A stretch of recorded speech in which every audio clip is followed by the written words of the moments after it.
Hey guys, Mamba and Kidder coming to you again. How's everybody doing? I hope everybody had a good and safe Independence Day and enjoyed being with their families and celebrating the birth of this country.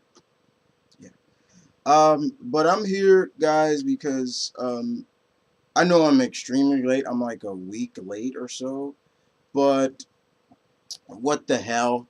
Uh, I still wanted to give my thoughts on the first three episodes of Legends of Korra season 3, which is entitled Change. Now, before I get into what how I felt about these episodes, I'm gonna let you know. It seems like now for this season, there seems there's gonna always be two episodes a pop. The next episode airs this Friday, I believe the 11th. Yeah, the 11th. And there's going to be two episodes. There's always going to be two new episodes from what I've been hearing and seeing so far on the web and from the information and things like that. But what did I think about this? Now I've watched this twice already. I watched it the first time it aired. I missed it actually. Uh, the first time it aired on Friday, I totally forgot about it. I was like, oh my god, and I didn't set it on my DVR, so I was like, oh crap. So what happened was I had to watch it Saturday, but that following Saturday after it originally aired. But then after that, I watched it again, and I still was like, yeah, I want to still talk about this.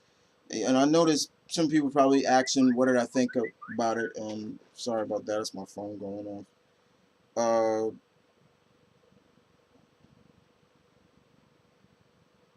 yeah, hold on.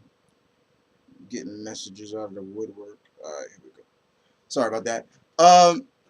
And so basically, guys, I thought, all right, still let me just do it anyway because I wanted to talk about it. Um, so as you all know, the season begins 2 weeks after harmonic conversion or so, and we see that Republic City has been covered in vines, and Korra can't do anything about it. She's trying her best to find out the solution of trying to remove these vines. I mean, it's to the point where it looks like Republic City is literally in a jungle. It's covered in jungle, and the spirits there are just like kind of. Some of them are mean, some of them are not. But the President Rocco, he's he's being a dick, and he's basically saying you caused this and everything that why'd you do this, things like that. And Korra is basically saying change is in the air, and she's trying her best. You're starting to see that. You're seeing that Korra is trying her best. And one thing I did like about the first is not really playing up on too much of the damn love triangle, which I never been big on between. I mean, didn't think it was needed, and we're starting to see that. What's going on with all the other cast members? The other supporting cast, Asami example, she seems to be doing good, and her and Korra seem to be really getting along. They're like BFFs, girlfriends, and I like that. Now, if I've already started to see that people have already saying, oh, they're a couple now, and if it is, okay, whatever, I wouldn't mind. I don't care. To each its own. Who cares? It is what it is. But I doubt Nick will literally do that. I mean, they'll probably kind of give it a little hints at it, but they'll never really. You won't never see Korra and Sami kiss or anything like that. That'd be pretty cool. But I like the they're just chilling and talking to each other like girlfriends. Just having fun. They're laughing. They're joking. Oh, I did this when you were still with Mako and things like that. And then Mako, he's going through his fate of I don't know, like he can't be around Korra and Asami without acting like a douche or just acting really stuck up, like a stuck up soldier and things like that. It just doesn't make sense. He like he gets the chills.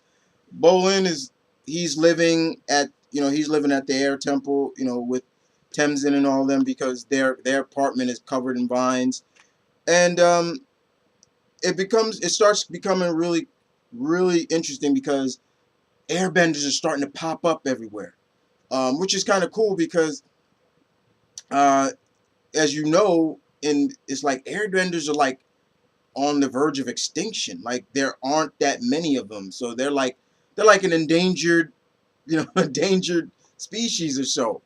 And we're starting to see that. I mean, Boomy, actually, one of Aang's kids, who wasn't a bender, he starts to airbend, and it seemed to only come when he was in peril. So it was kind of interesting, and uh, they start getting word that there's more popping up, and so Korra starts to investigate.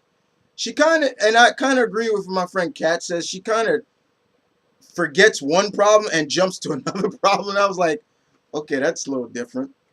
Um, and then it was to the point where the President Roko, was just like, she has to leave Republic City. She's like almost banished from Republic City, and I just looked at that like, screw you, man. And I love what Korra said. All right, I'm out. Like, she's not gonna deal with this crap right now. She's trying to find her own way, and that's something that I also like about what's so far is that she can't turn to her past lives, the past avatars for help and guidance. That to me seems a means of like, okay, now everything is on her to learn from and to progress her own way. Not, and I'm not saying that's a bad thing of not getting um, advice from her past lives and everything like that, like Aang and all the others. But it's almost in a sense, okay, she has to do it her way, and she has to accept that, and she'll make some mistakes, but she'll learn from it. So in my opinion, it's like she can do it her way. She's gonna do it her way, and if you get in her way, she's gonna run your ass over. And that's basically what it is to me. And then we also see in the first issue that basically there's a prisoner voiced by Henry Rollins. Oh my gosh. He breaks out of prison because he's gained airbending abilities. And that's pretty much how it ends. But throughout the rest of the episodes, we start to see that the gang really start to they go on this mission now, and it's really cool because now it's once again like my friend Kat said, they're out of Republic City. They're not just stationed in Republic City. The setting is not just in Republic City anymore. It's all they're moving around the Avatar world now, and their last stop is once again um, um, the Earth Kingdom, Ba Sing Se, which we haven't seen since you know Aang's time, and was always wondering what was going to be like. But before that, Korra and the gang are going and looking at all these other airbenders, and they're telling them like, well, okay, you join us, you're gonna go and learn about the airbending from the air nomads and everything like that. And a lot of them are like, no, no, so you just want me to what? Just drop what I'm doing, especially if they got families, and go out and be with these nomads for God knows how long. And when I started to see that, I was like, I can understand that. I can understand that because that's just like somebody literally just saying, you got a life, and then someone just saying, well, you're gonna go off to somewhere real, you're gonna just go off and live 6 months in Antarctica with the research team. You'd be like, why? So it kind of makes sense. And a lot of them just like, no, no, no. Until they meet, later on, they meet a little boy named Kai, who is actually a really mischievous little boy who's also a thief. The one thing I also love is the airship that Asami has. And And right there, that thing reminded me of Cloud. I mean, not Cloud. Reminded me of Sid from Final Fantasy VII. His airship, the Highwind. I was like, that looks like the Highwind. I was like, oh shoot. But they're going all around, and all of them are there. Everybody's there. Even Bolin and Mako go, even though he's still like, I gotta stay and still be a cop and everything like that, and but he goes, and the rest of the gang go, except for a couple of the Tenzin's younger kids and a couple of and the wife and everything like that. But they go and they pretty much go look around, which is fine. But we once again we see later on that another prisoner is released, but she's a waterbender, and she has no arms. And that one threw me off. I was like, whoa, look at that. She's armless. And when she uses water, the water goes on her stubs and they become like water arms. I was like, okay, that's interesting. That was pretty cool. But it was good to see it, it was good to see Zuko, in this older Zuko, which was cool. I was like, okay, he looks cool. He's older, but he seems to know what's going on, and he's trying to help, and he's trying to tell the others to spread the word, and he knows that they're going to go after another person who seems to be familiar, who was able to firebend with her mind. We remember seeing that from Avatar. Once again, a lot of hints and winks at Last Airbender. And Zuko even tells a joke in there. Well, it wasn't a joke, but he just said, I actually sent someone similar like that to get the Avatar. It was like, okay, hint, hint. But when but throughout the rest of the episodes, we start to see Korra. We get to Ba Sing Se, and we get to see how much of a difference Ba Sing Se is now compared to where it was before. It's like nearly broken up into different sections, or in terms of financial uh, setting and stuff. You got the very lower class, like quote unquote, in a sense, the ghettos, the slums, in a sense. Uh, and then you got maybe the middle class, and then you got the upper class, which is pretty much the Earth Queen. And all honesty, excuse my language, she's a bitch. She's a complete bitch, and she is the daughter of the original Earth King. Remember the very polite and very easygoing, very easy to get to know, very very cheerful Earth King who had his little his bear with him. That's his daughter, and it's like, what the hell? Like, where'd this come from? And she's just me, all me, I. If you don't like it, I'll send you away. And just the way she treats everybody is just like, it's not always good to be, it's like, this is the bad side of royalty right here, you know what I'm saying? And I didn't like that. I was like, and she's like, oh, okay, if you do something for me, I'll do something for you. And it's, because Korra's there to just, she's looking for the airbenders that are in the Earth Kingdom, after she had a hard time with this very non-charismatic guy from before, and he's just like, I don't care. No, I'm gonna stay. No, he lives in his mom's basement, and he's just like, I don't care. I'm not going anywhere. It's just like, oh my god. And Korra just lets this guy have it. It was so funny.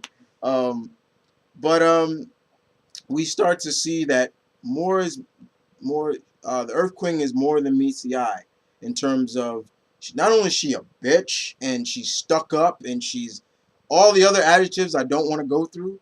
She's hiding something, and we see that in this. And we also get to see the other prisoners escaping.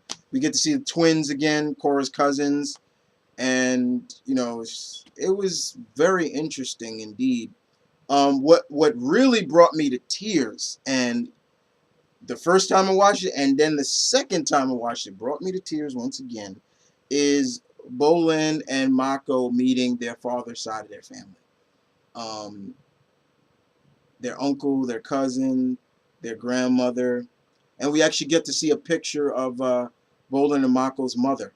Um, she was a firebender. She was from the Fire Kingdom, and we get to see that, and them just reconnecting with their family, and that brought me to tears.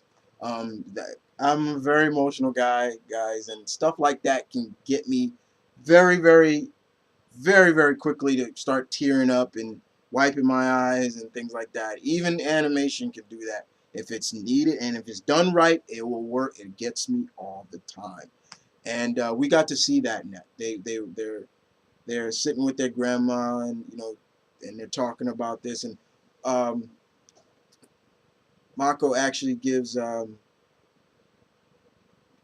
his scarf to his grandmother, and that broke me down once again. Um, but it was interesting to see that. But with the Earth Kingdom, the Earth Queen, she's kidnapping the Airbenders, including the young little thief Kai, who snuck away and started stealing, and he started until the honor guards of the Earth Kingdom, I'm forgetting their names right now, kidnapped him and put him in like a cell, and he's saying like these are going to be part of the Earth Queen's airbending army or something like that, and we start to see like, okay, there's more to it. So once again, but all in all, I did enjoy the episode. It was a good start. It's a good start to where it's going to come now. I know I jumped around a bit, but that's okay. You guys know what I was going at. But like I said, I'm late. I know I'm late, but better late than never. And you guys know me. I've been doing reviewing, giving my thoughts, recaps on Korra since the get-go, and I'm going to continue to do it. But with this episodes 1 through 3 for book number 3, Change, I enjoyed it. It was good to see. It's good to see where the characters are now, where they're going. Glad to see that they starting to really move on from this very useless love triangle, that was going on. I didn't think it was necessary. It's interesting. I want to know what these prisoners are gonna, what are they, what's their main focus in this in terms of what's making them tick, what's going on with them, the Earth Queen, what's her problem, and also in a sense, and also because they've said that it's going to be, this season is really going to be focused around Ba Sing Se. So we're going to see that she's going to be a major threat and a major adversary. But and we also know that uh, Toph's daughter is going to play a big factor into this, so I'm glad about that as well. Beifong, things like that. So I'm looking forward to this season, where it goes from here and on. But as of right now, not a bad start, just in my opinion. But you guys, you don't have to tell me, but as of right now, what did you guys think? Are you ready for the next 2 episodes? Do you think it's cool that they're going to be doing back-to-back new episodes for now? Or do you think they should have stayed at one? That's something I should ask you guys as well. Yeah, I'll throw that out there. But for me, I think it's pretty cool. Back-to-back episodes for Legends of Korra. Um, Especially when, honestly, there ain't nothing, no really big other animated stuff on Nick that I watch besides Turtles. So it's like, okay, yeah, I can get my Korra, and then Sundays I can get my Turtles. So it is cool what it is, but I'm looking forward to seeing what this book is, Change, because I think we all can agree that the first 2 seasons haven't really been up to par in some people's minds, and I can't disagree with them. Um, so we'll see where this one goes. All right. But other than that, guys, you take care. I'll see you guys next time for another recap slash review, in a sense, as always. This is my Burning Kid saying peace and love. Stay tuned. Keep real, guys, as always. I'll catch you guys on flip flop. Y'all take care.